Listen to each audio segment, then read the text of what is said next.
Marathi news live.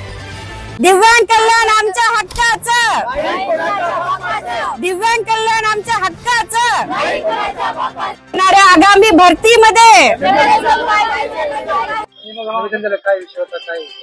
आज आम्ही समाजकार्याचे विद्यार्थी एकत्र जमा होऊन कलेक्टर साहेबांना निवेदन या प्रकारे दिलेलं आहे की आमच्या मागण्या एवढेच आहेत की जे येणारी आगामी भरती आहे ही 2000-2500 पदाची भरती आहे, दिव्यांग कल्याण भरती। त्याच्यामध्ये जिल्हास्तरीय, विभागस्तरीय, तालुकास्तरीय असे म्हणून वर्ग 1, वर्ग 2 आणि वर्ग 3च्या पदभरती होणार आहे।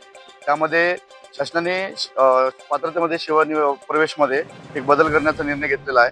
त्यामध्ये असं आहे की एनी ग्रॅज्युएशन या लोकांना त्यांनी ऍड करत आहेत की मुळात ही पदे समाजकार्याचे निगडीत आहेत, समाजकार्याशी संलग्नित असल्यामुळे MSW आणि BSW ह्या लोकांसाठी या लोकांचीच पद आहेत आणि ह्या पात्रतेमध्ये त्यांनी नवीन एक बदल घडवण्याचा प्रयत्न करत असल्यामुळे आमच्या समाजकार्याच्या टोटल विद्यार्थ्यावर अख्खा महाराष्ट्रावर हे अन्याय होत आहे।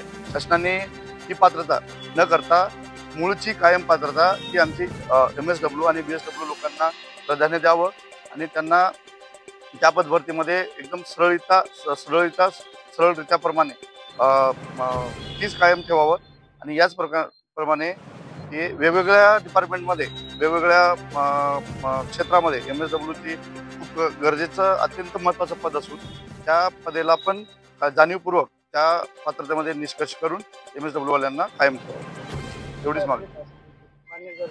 मान्य नाही झाली तर अख्खा महाराष्ट्रामध्ये समाजकार्य विद्यार्थ्यांचे आम्ही एकत्र जमा होऊन आमच्या जेवढे आम्ही डिग्री घेतलेले आहे ते डिग्री आम्ही शासनाला देऊ। शासनाला मग शासन निर्णय घेतील त्याच्यावर आम्हाला उपयोगात घ्यायचा त्या डिग्रीचा की जाळून टाकायचा, हे शेवटचा आमचा पर्याय राहील।